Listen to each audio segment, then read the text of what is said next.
محبت جرم تھا میرا اسکلم ملک حسان کس نمبر دوم۔ السلام علیکم۔ التمش نے گھر میں داخل ہوتے ہوئے سلام کیا تو 10 سالہ عائزہ بھاگ کر اپنے بھائی سے لپٹ گئی۔ بھائیو، آپ آ گئے، میرے کھلونے لائے؟ ہاں، ایسا کیسے ہو سکتا ہے کہ میری گڑیا مجھے کوئی کام بولے اور میں بھول جاؤں؟ التمش نے پیار سے اس کے پھولے گال سہلائے جو خوشی کی وجہ سے لال ہو رہے تھے۔ یہ دو وجود ہی تو اس کی زندگی تھے۔ امی، یہ آپ کے لیے کچھ کپڑے، اور آج ہم سب باہر کھانا کھائیں گے بڑے سے ہوٹل میں۔ التمش نے عائزہ سے دھیان ہٹا کر سکینہ بیگم کو مخاطب کیا جو یہ سب دیکھ کے حیران تھیں۔ التمش، اس سب کے لیے تیرے پاس پیسے کہاں سے آئے؟ کل تک تو ہم بھوک سے مر رہے تھے۔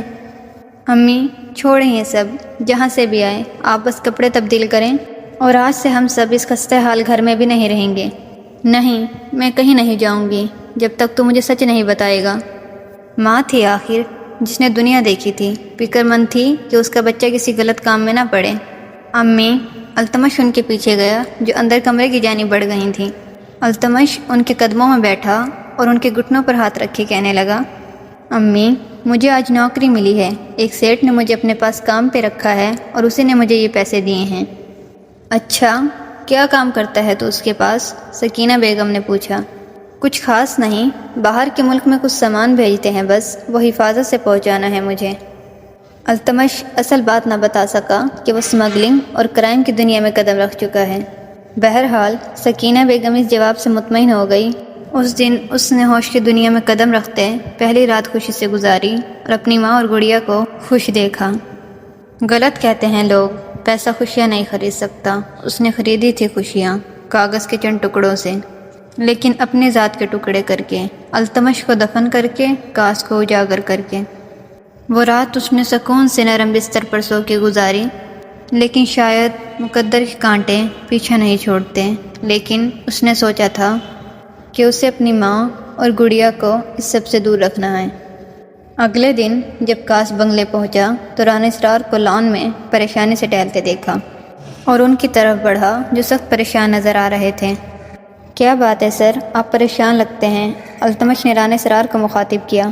ہاں، آؤ آؤ کاس، میں تمہارا ہی انتظار کر رہا تھا۔ کسٹم والوں نے ہمارا کچھ مال پکڑا ہے اور یہ پریشانی ہے کہ وہ مال کروڑوں کا ہے۔ مال کی فکر نہیں، لیکن وہ مجھے گرفتار کر سکتے ہیں۔ تم اس معاملے کو حل کر کے دکھاؤ، اسی بہانے مجھے تمہاری قابلیت کا بھی پتہ چلے گا۔ سر، یہ کیسے کر سکتا ہے؟ یہ تو ابھی بچہ۔ التمش نے غصے سے رفیق کی طرف دیکھا تو اس کے باقی کے الفاظ منہ میں ہی رہ گئے۔ اس کی ذات سے دبدبا اور وحشت محسوس ہوتی تھی۔ بے فکر رہیں سر، مجھے آدھے گھنٹے کا وقت دیں اور کچھ لوگ، میں معاملہ حل کر دوں گا۔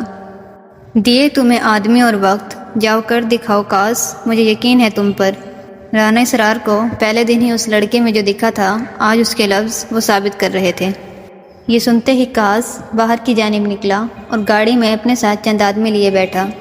وہ لڑکا 12 سال کا ہونے کے باوجود 16 سال سے کم نہ لگتا تھا۔ شاید حالات اور غربت بچپن ختم کر دیتے ہیں۔ رفیق، مجھے اس کسٹم آفیسر کے بارے میں بتاؤ۔ 50 سال کے قریب کا آدمی ہے، کافی سخت مزاج۔ نہیں، کاس نے اس کی بات کو درست سے کاٹا۔ اس کی فیملی کے بارے میں بتاؤ۔ ایک بیٹا ہے، لاہور کی مشہور یونیورسٹی میں پڑھتا ہے، اور ایک بیٹی ہے، ہم اس کی بیٹی کو اٹھوا سکتے ہیں۔ شفیق کا اتنا کہنا تھا کہ التمش کی آنکھیں خون چھلکنے لگیں۔ نامرد سمجھا ہے کہ مردوں کی لڑائی میں عورتوں کو گھسیٹوں گا؟ تم رحم دکھاؤ گے تو جنگ ہار جاؤ گے کاس، رفیق بولا۔ میں تمہیں یہ جنگ جیت کے دکھاؤں گا۔ مرد جتنا بھی طاقتور ہو، مردانگی دکھانے کا مزہ مردوں پر آتا ہے، عورتیں بدلوں کے لیے نہیں۔ تم اس کے بیٹے کو اٹھواؤ، تم اور ہم ابھی اس کسٹم آفیسر کے پاس جا رہے ہیں۔ ٹھیک 10 منٹ میں گاڑی کسٹم آفیسر کے گھر کھڑی تھی اور کاس اندر بڑھا۔ چوکیدار نے اسے روکا اور پوچھنے لگا، کون ہو؟ سر، باہر کوئی لڑکا آیا ہے، کہہ رہا ہے کہ آپ کے بیٹے کی زندگی کا پروانہ لے کر آیا ہے۔ احمد بیگ جو کھانا کھا رہا تھا بولا، کیا بکواس ہے یہ، اندر بلاؤ اسے۔ کاس اندر آیا اور اس کے سامنے ہی کرسی پر ٹانگ چڑھائے بیٹھا۔ میرا نام کاس ہے، رانا اسرار احمد کے ساتھ کام کرتا ہوں، تو چلیں سیٹلمنٹ کرتے ہیں۔ آپ کے پاس میرا کچھ مال ہے، وہ چھوڑ دیں اور بدلے میں آپ کے بیٹے کو آزاد کر دوں گا۔ احمد بیگ غصے سے کھڑا ہوا اور دھاڑا، تو اب رانا اسرار اتنا کمزور اور گھٹیا ہو گیا ہے کہ مجھ سے لڑنے کے لیے ایک بچے کو بھیج دیا۔ شش، آواز آہستہ، تمہارے بیٹے کی سانسیں اس وقت میرے ہاتھ میں ہیں، دیکھنا چاہو گے؟ اور یہ کہتے کاس نے ایک ویڈیو چلائی جس میں احمد بیگ کا بیٹا تڑپ رہا تھا کرسی پر بندھا، اور احمد بیگ کی تو ہوائیاں اڑ گئیں اور وہ کاس کے قدموں میں بیٹھا گڑ گڑانے لگا۔ میرے بیٹے کو چھوڑ دو خدا کے لیے، میں تمہیں تمہارا مال دے دوں گا۔ نا 10 منٹ کے اندر مجھے اطلاع مل جانی چاہیے کہ میرا مال پورٹ سے نکل گیا ہے، ورنہ… اتنا کہتے کاس نے بات ادھوری چھوڑ دی اور احمد بیگ نے جلدی جلدی کال ملائی اور عملے کو ہدایت دی۔ ویسا ہی ہوا جیسا اس نے سوچا تھا۔ ٹھیک 10 منٹ بعد رفیق کو اطلاع ملی کہ مال پورٹ سے نکل گیا ہے اور کاس شرٹ جھاڑتا اٹھ کھڑا ہوا۔ میرا بیٹا کب آئے گا؟ احمد بیگ فکر مندی سے کاس کی جانب بڑھا۔ آتا ہوگا، لو آ گیا۔ گیٹ سے اسرار کے آدمی اندر داخل ہوئے اور اپنے ساتھ اس ہاتھ باندھے وجود کو لائے۔ کاس نے رفیق سے گن لی اور گولی چلنے کی آواز آئی۔ گیٹ میں کھڑے اس وجود کے ماتھے کو چیرتی ہوئی گولی نکل گئی اور وہ بے جان ہو گیا۔ احمد بیگ دھاڑتے ہوئے اپنے بیٹے کی جانب لپکا جس میں زندگی کی کوئی رمق باقی نہ رہی تھی، اور وہ کاس پر جھپٹا۔ کمینے انسان، تو نے کہا تھا کہ اگر میں تجھے تیرا مال دے دوں تو میرے بیٹے کو آزاد کر دے گا۔ کاس نے گہری سانس لی۔ موت سے بڑی آزادی کون سی ہے بیگ؟ میں نے اسے زندگی سے آزادی دی، اور ہاں، کاس اپنی زبان کا پکا ہے۔ میں تجھے چھوڑوں گا نہیں کاس، میں تجھے تباہ کر دوں گا۔ کوئی غلطی نہ کرنا بیگ، میرے پاس کھونے کا کچھ نہیں ہے، لیکن تیرے پاس تیری فیملی ہے۔ اور وہی کہتے باہر کی جانب لپکا۔ یہ تم نے کیا کیا کاس؟ رفیق برہمی سے گویا ہوا۔ میں نے وہی کیا جس کا وہ حقدار تھا رفیق۔ اس لڑکے نے کئی لڑکیوں کے ریپ کیے اور وہ اسی کا حقدار ہے، اور تم لوگوں نے ہی تو مجھے کاس بنایا۔ رفیق خاموش ہو گیا۔ اس کے دل میں کوئی ہمدردی نہ تھی، نہ رحم، بس اس کی یہ تربیت تھی کہ عورت سن پہ نازک ہے، اس کی حفاظت کرو۔ اور یقیناً اسے کوئی پچھتاوا نہ تھا، وہ ویلن تھا، لوگوں کو مارنے والا، رحم سے دور۔ میں تم سے بہت خوش ہوں کاس، تم نے خود کو ثابت کیا۔ بولو کیا مانگتے ہو؟ وہاں سے سیدھا وہ اسرار کے بنگلے پہنچے جہاں اسرار اپنی جیت پر خوش کھڑا تھا۔ مجھے کچھ گارڈ چاہیے اور ایک گھر جہاں میری ماں اور بہن آرام سے رہ سکیں، بدلے میں آپ کی مدد کروں گا۔ ہو جائے گا کاس۔ اور کاس نے گردن کو چنبش دی اور وہاں سے چلا گیا۔ آؤ التمش، کھانا کھا لو، سکینہ بیگم نے التمش کو پکارا۔ چلو گڑیا، کھانا کھاتے ہیں۔ کھانا کھانے کے بعد التمش سکینہ بیگم کے کمرے کی طرف گیا اور دروازہ نوک کیے اندر بڑھا۔ کیا بات ہے امی، آپ مجھ سے ناراض ہیں؟ میں دیکھ رہا ہوں آپ کل سے مجھ سے صحیح طرح سے بات نہیں کر رہی۔ کیا مجھ سے کوئی غلطی ہو گئی ہے؟ التمش سکینہ بیگم کے قدموں میں بیٹھا ان سے پوچھ رہا تھا۔ التمش میرے بچے، کبھی کوئی غلط کام نہ کرنا، عورتوں کی عزت کرنا، یاد رکھنا تیری بھی ایک بہن ہے، کسی غلط کام میں ہاتھ نہ ڈالنا۔ سکینہ بیگم نے التمش کے بالوں میں انگلیاں چلاتے ہوئے اسے نصیحت کی۔ میں وعدہ کرتا ہوں ماں، میں عورتوں کی ہمیشہ عزت کروں گا اور آپ دونوں پر کبھی آنچ بھی نہیں آنے دوں گا۔ رفیق اپنی بیٹی انارا سے کھیل رہا تھا اور زندگی سے بھرپور قہقہ لگا رہا تھا، اور اذلان بھی باپ کے بغل گیر ہوا۔ دوسری طرف رانا اسرار اور ماہی کا بھی یہی حال تھا۔ وقت کا کام ہے چلنا، اور وہ چلتا گیا اپنی پوری رفتار سے، اور 10 سال پر لگا کر گزر گئے۔ ان 10 سالوں میں بہت کچھ ہوا۔ التمش کو انڈر ورلڈ میں لوگ کاس کے نام سے جاننے لگے، ایک ایسا بے رحم اور سفاک بادشاہ جسے کسی کی پرواہ نہ تھی، جس کی نظروں میں خون کی کوئی قیمت نہ تھی، لوگوں کی جان کو فقط ریت کے ذرے سمجھنے والا، جنہیں پل بھر میں دھول اڑا لے جائے۔ لیکن ان 10 سالوں میں کاس نے بے شمار پیسہ کمایا اور تعلقات بڑھائے۔ لوگوں کو فیور دینا اس کا پسندیدہ کام تھا، تاکہ وہ وقت آنے پر ان سے اپنے کام نکلوا سکیں۔ وہ احسان کرتا تھا لوگوں پر، لیکن شرط کے ساتھ کہ وقت آنے پر انہیں اس کا بدلہ چکانا ہوگا، جان سے، مال سے، وفاداری سے۔ اور ایک لمبی مدت تک رانا اسرار کے ساتھ کام کرنے کے بعد وہ ان سے الگ ہوا اور کچھ لوگوں کے ساتھ مل کے خود انڈر ورلڈ میں ذاتی پہچان بنانے کے لیے قدم رکھا، جن میں اس کے وفادار ساتھیوں میں سے ایک رفیق کا بیٹا اذلان شاہ بھی تھا۔ کچھ سال پہلے رفیق کا قتل ہو گیا اسرار کے بچاؤ میں، تب سے اذلان شاہ کاس کے ساتھ کام کرتا تھا۔ جس نے ہر بڑھتے قدم پر اپنی وفاداری کا ثبوت دیا، اپنی ماں اور گڑیا کو اس سب سے دور رکھا اور انہیں بہتر زندگی دی اور انہیں ایک الگ بنگلے میں رکھا۔ اسرار رانا کافی نالاں تھے کاس کے اس قدم سے کہ اس نے اس کا ساتھ چھوڑ کے اپنی الگ دنیا بنانے کا سوچا، لیکن انہوں نے کافی حد تک کاس کی مدد کی۔ اب کاس کا نام انڈر ورلڈ میں سب جانتے تھے، لیکن گورنمنٹ میں بھی اس نام کا کافی چرچا تھا۔ بھلے لوگوں نے اسے نہ دیکھا ہو، لیکن اس نام کی دہشت ہر وجود میں تھی۔ اس کی سفاکی کے قصے ہر گھر میں سنائے جاتے، اور یوں وہ ایک ولن بن کے رہ گیا۔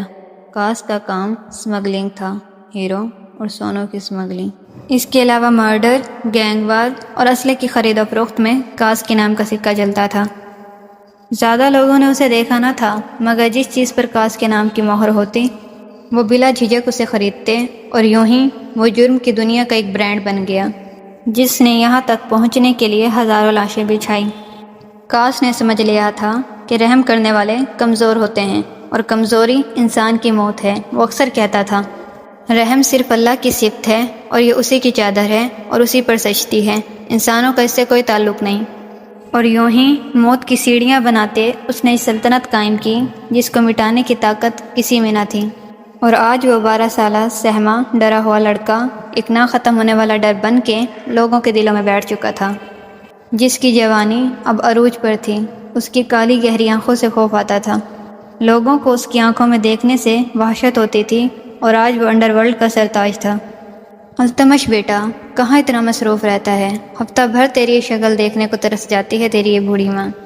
سکینہ بیگم نے اپنا جھریوں سے بھرا ہوا ہاتھ التمش کے چہرے پر رکھا، جو آج پھر ہفتے بعد گھر آیا تھا۔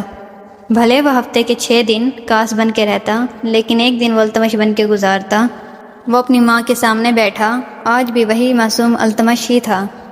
ماں، آپ کو بتایا تو تھا کہ میں کام کرتا ہوں، پریشان نہ ہوا کریں، میں آتا تو ہوں ہر ہفتے، اور میں بھی جب تک آپ کا چہرہ نہ دیکھ لوں میرے دل کو کہاں سکون ملتا ہے۔ التمش نے پیار سے سکینہ بیگم کے ہاتھ چومتے کہا، التمش، اب تو بڑا ہو گیا ہے، شادی کر لے میرے بچے، مجھے بھی اپنے پوتا پوتیوں کا منہ دیکھنا ہے، پھر میں بھی چین سے مر جاؤں گی۔ التمش جو مسکرا کر اپنی ماں کا چہرہ دیکھ رہا تھا، آخر میں سنجیدہ ہوا اور خفگی بھری نگاہوں سے دیکھا۔ ماں، اگر آپ کو تکلیف دینی ہے تو کہہ دیں، میں چلا جاتا ہوں، لیکن ایسی باتیں نہ کیا کریں، میرا دل پھٹتا ہے۔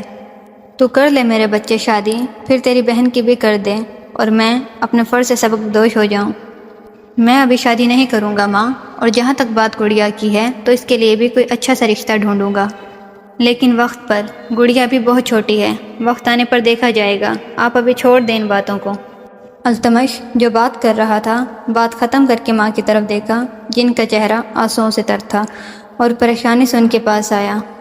کیا ہوا ماں، آپ رو کیوں رہی ہیں؟ بس کچھ پرانی باتیں یاد آ گئی تھیں، یہ کہتے تاریخ کا ایک ورق کھلا۔ تاریخ؟ بہروز، آپ میرے ساتھ ایسا کیسے کر سکتے ہیں؟ آپ تو مجھ سے پیار کرتے ہیں نا، ہمارے 2 بچے بھی ہیں، اور آپ ایک دوسری عورت سے شادی کر کے اسے گھر لائے ہیں، اور مجھے یہاں سے جانے کا کیسے کہہ سکتے ہیں آپ؟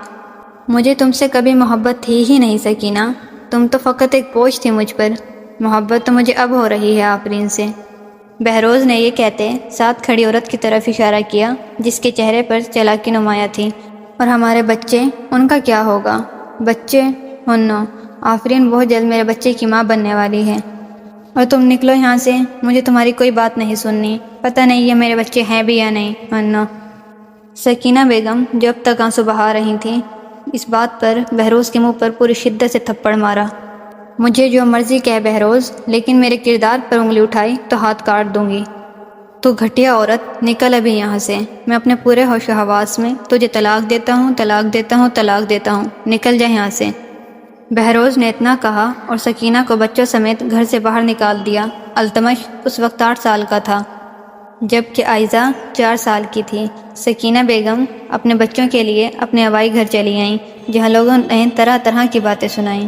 ماں باپ کی اکلوتی بیٹی تھی، اور بہروز ایک امیر اور دکھنے میں سلجھا شخص لگتا تھا۔ سکینہ سے محبت کا دعویٰ کیا اور شادی ہو گئی۔ کچھ وقت تک سب ٹھیک رہا، لیکن پھر بہروز جانور بن گیا، اور وہی ہوا جو ہر تیسرے گھر کی کہانی۔ لیکن سکینہ نے محبت کی اور پوری دل جمی سے رشتہ نبھانے کی کوشش کی، اور آخر میں کیا ملا؟ یہ طلاق کا دھبا اور لوگوں کی باتیں۔ لیکن سکینہ بیگم نے پوری کوشش کی گھر کو سنبھالنے کی، اپنے بچوں کی اچھی تربیت کی، کپڑے سلائی کر کے اور لوگوں کے گھروں میں کام کر کے۔ لیکن اکیلی عورت تھی، کیا کرتی؟ 2 وقت کی روٹی تک مشکل ہو گئی۔ لیکن وہ صابر عورت قائم رہی اور وقت گزرتا گیا، لیکن بہروز کی کوئی خبر نہ آئی۔ حال ماں کیا بات ہے؟ التمش کی پکار سے سکینہ بیگم ہوش میں آئی اور ان کا صبر کا بند آج ٹوٹ ہی گیا اور وہ پھوٹ پھوٹ کر رو دیں۔ کیا ہوا ماں؟ آپ ٹھیک تو ہیں نا؟ مجھے بتائیں، سب ٹھیک ہیں؟ التمش اپنی ماں کو روتا دیکھ پریشان سا ہو گیا اور سکینہ بیگم نے آج اتنے سالوں کا غم ہلکا کر دیا۔ اتنا سب کچھ سن التمش کی رگوں میں انگارے پھوٹ پڑے۔ میں اس شخص کو چھوڑوں گا نہیں ماں۔ نہیں بیٹا، میں نے بس اپنے دل کا بوجھ ہلکا کیا ہے۔ ایک غم تھا کہ اس کمزرف سے محبت کی میں نے، جس نے اپنا خون ٹھکرا دیا۔ آپ فکر نہیں کرو ماں، میں اس شخص کو قبر سے بھی نکال کے آپ کے پاس لے آؤں گا۔ نہیں التمش، وہ تیرا باپ ہے۔ لیکن ماں، بس التمش، تجھے میری قسم۔ التمش کچھ بولنے لگا کہ سکینہ بیگم نے اس کی بات کاٹی اور یہاں بات کا اختتام ہوا۔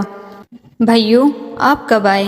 عائزہ چیختے ہوئے اپنے بھائی کے کندھے پر سوار ہو گئی، جس نے اپنی گڑیا کو کسی کھلونے کی طرح تھامے رکھا۔ لو، بھلا میں کیسے نہ آتا؟ ایسا کبھی ہوا ہے کیا؟ میری گڑیا کی سالگرہ ہو اور میں بھول جاؤں۔ آپ کو یاد تھا؟ آئی مس یو بھائیو، آئی مس یو ٹو میری گڑیا، میرا تحفہ۔ عائزہ نے اپنے دونوں ہاتھ بچوں کی طرح التمش کے سامنے پھیلائے، جسے التمش نے باری باری بوسہ دے کر آنکھوں سے لگایا اور تھوڑی تلے انگلی رکھے سوچنے لگا۔ تحفہ؟ کون سا تحفہ؟ التمش کو مذاق سوجا، لیکن اپنی گڑیا کا روتو چہرہ دیکھ کے سنجیدہ ہوا۔ اچھا تحفہ، ہاں ہاں، یہ رہا میری گڑیا، اور 18واں جنم دن مبارک ہو میری گڑیا کو۔ التمش نے یہ کہتے ہوئے ایک شاندار گاڑی کی چابی اس کی طرف بڑھائی، جسے اس نے بچوں کی طرح اچھلتے ہوئے تھام لیا۔ تھینک یو سو مچ بھائیو، اور پھر سے بھائی کے کندھے سے چمٹ گئی۔ بس کرو اب تم، بھائی تھکا ہوا آیا ہے، کھانا تو کھا لینے دے تم اس بیچارے کو۔ سکینہ بیگم نے خفگی سے عائزہ کو ڈانٹا تو وہ روحانسی سی ہو کے التمش کی طرف دیکھنے لگی، جس نے اپنی گڑیا کے سر پر شفقت بھرا ہاتھ رکھا اور بولا، نہیں امی، گڑیا کو دیکھ کے میری ساری تھکاوٹ دور ہو گئی۔ سکینہ بیگم بہن بھائی کی محبت دیکھ کے دل سے خوش ہوئی۔ جیسے التمش نے اپنی بہن کو پھولوں کی طرح رکھا تھا، ویسے خدا کرے اس کی قسمت بھی اچھی ہو، لیکن نصیب کا لکھا کون جانے۔ رفیق کے گزرنے کے بعد اذلان شاہ اپنے گھر والوں کا سہارا بنا۔ گھر میں تھا ہی کون؟ ایک وہ اور انارا، لیکن اس نے انارا کو باپ کی کمی نہ محسوس ہونے دی اور انارا کو بہترین تعلیم دلوائی اور خود کاس کا بازو بن کر رہا۔ لیکن انارا ان سب سے بے خبر تھی، اور رفیق کی موت بھی فقط اسے ایک حادثہ بتایا گیا تاکہ اس معصوم نقوش والی لڑکی کی معصومیت قائم رہے۔ وہ انارا اب ایک خوبصورت دوشیزہ تھی، پتلی کمر، بھاری جسامت، اس پر سرمئی آنکھیں اور سرخ ہونٹ اور سفید رنگت میں وہ دیکھنے والے کے دل میں اترتی تھی۔ لیکن اس پر انتہا ہوتی تھی معصومیت کی، بات بات پر رو دینا، اور آج بھی وہی معصوم شرارتیں۔ پڑھائی مکمل ہونے والی تھی تو وہ یقیناً آگے جاب کرنے کا خیال رکھتی تھی۔ انارا بیٹا، کیا کر رہی ہو؟ ہر وقت کتابوں میں سر دیے رکھو گی تو اتنا موٹا چشمہ لگ جائے گا۔ اذلان، جو ابھی گھر آیا تھا، انارا کو کتابوں میں سر دیے دیکھا تو بولا، بھائی کچھ نہیں ہوتا، آپ کا بیٹا شیر ہے، ایسی چیزوں سے کچھ نہیں ہوتا اسے۔ اچھا؟ اذلان نے اچھا کو لمبا کھینچا۔ تو آگے کا کیا پلان ہے میرے شیر کا؟ تمہاری پڑھائی ختم ہونے والی ہے نا؟ میں آگے جاب کروں گی بھائی، اپنے دم پر۔ میں تو تمہاری سفارش کروں گا کاس سر سے۔ نہیں، اس کی ضرورت نہیں بھائی۔ کاس کا نام سن کے انارا کی حلق میں کڑواہٹ گھولی۔ اس بے رحم سے مدد مانگنے کی غلطی میں کبھی نہیں کروں گی، کیونکہ اس بے رحم سے مدد مانگنے کا نتیجہ میں جانتی ہوں۔ وہ مدد نہیں کرے گا، وہ احسان کرے گا، اور وقت آنے پر وہ اس کا بدلہ مانگے گا، وہ شفاق انسان۔ زبان سنبھال کے انارا، میں نے تمہاری ایسی تربیت تو نہیں کی، اور یاد رہے وہ بے رحم اور شفاق بادشاہ ہے، میرا اور تمہارا۔ اذلان نے سختی سے انارا کو جھڑکا۔ انارا نے ہنکارا بھرا اور وہاں سے چلی گئی، جبکہ اذلان شاہ اپنی بہن کی اس نفرت پر فقط سر جھکا گیا۔ سر، جب سے رفیق کا انتقال ہوا ہے اور کاس ہمیں چھوڑ کر گیا ہے، ہمارے دشمنوں نے سر اٹھانا شروع کر دیا ہے اور وہ کسی بھی وقت ہم پر حملہ کر سکتے ہیں، ہمیں چوکنے رہنا ہوگا۔ رانا اسرار نے سگریٹ کو لبوں سے لگایا اور گہرا کش لیا۔ بڑھتی عمر نے اپنا اثر دکھانا شروع کر دیا تھا، کانوں کے اوپر سفید بال، لیکن اس عمر میں بھی وہ شخص جاذب نظر آتا تھا۔ کوئی بات نہیں، موت مجھے ڈھونڈ ہی لے گی، جب میرا وقت آئے گا تو ڈرنا کیسا۔ لیکن مجھے اپنی ماہی کی فکر ہے، وہ کیسے دنیا کا مقابلہ کرے گی میرے بعد؟ مجھے اسے کسی بھروسے مند کے حوالے کرنا ہوگا۔ رانا اسرار نے کچھ دیر سوچا اور ذہن میں خیال نمودار ہوا۔ کاش، ہاں کاش، وہ میرے بعد مجھ سے بہتر اس کی حفاظت کر سکتا ہے۔ کہتے ہیں وقت اور قسمت کا لکھا ایسا ہے جیسے چلتے پانی کی دھار، لیکن اس کا کام بہنا ہی۔ آپ پتھر پھینک کر اس کی راہ تو بدل سکتے ہیں، لیکن وہ بہتا ہی رہے گا۔ بالکل اسی طرح ہم سب کی قسمت تھی۔ شاید کچھ پیچیدگیاں درپیش آئیں، لیکن سب کو قسمت کی طرف ہی لوٹنا تھا۔ تو یہاں کیا کر رہا ہے؟ کاش اپنے سامنے سے فردان ملک کو آتا دیکھ کر بیزار ہوا۔ تجھے تمیز نہیں ہے؟ مہمان گھر آئے تو چائے پانی پوچھتے ہیں، آپ نے دیکھا ماں؟ فردان سکینہ بیگم کو دیکھ کے التمش کو سرے سے اگنور کر کے سکینہ بیگم کے ہاتھ چومنے لگا۔ تو کب آیا فردان بیٹا؟ بس ابھی آیا ماں جی، اور آج تو میں آپ کے ہاتھ کا کھانا کھانے آیا ہوں۔ کوئی کھانا نہیں ہے، چل 9 2 11 ہو جا، مجھے بہت کام ہے۔ کاش نے فردان کو گھورتے ہوئے جواب دیا۔ تو تجھ سے کون ملنے آیا ہے؟ میں تو اپنی ماں اور بہن سے ملنے آیا ہوں، تو جا جہاں جاتا ہے۔ فردان نے بھی ٹکا سا جواب دیا، آخر اس کا ہی جگری دوست تھا۔ التمش تمیز سے، بیٹا ہے یہ میرا، بیٹھو فردان بیٹا تم۔ اور یہ کہتے ہوئے سکینہ بیگم کچن کی طرف بڑھ گئیں۔ بتا کیوں آیا ہے تو؟ کاش نے پوچھا۔ ابھی بتایا تو ہے، اپنی بہن کی سالگرہ پر آیا ہوں۔ اس لالچ سے بھری دنیا میں ایک فردان ہی تو تھا جسے وہ دوست کہہ سکتا تھا، اور وہ دوست کہلائے جانے کے قابل تھا یقیناً۔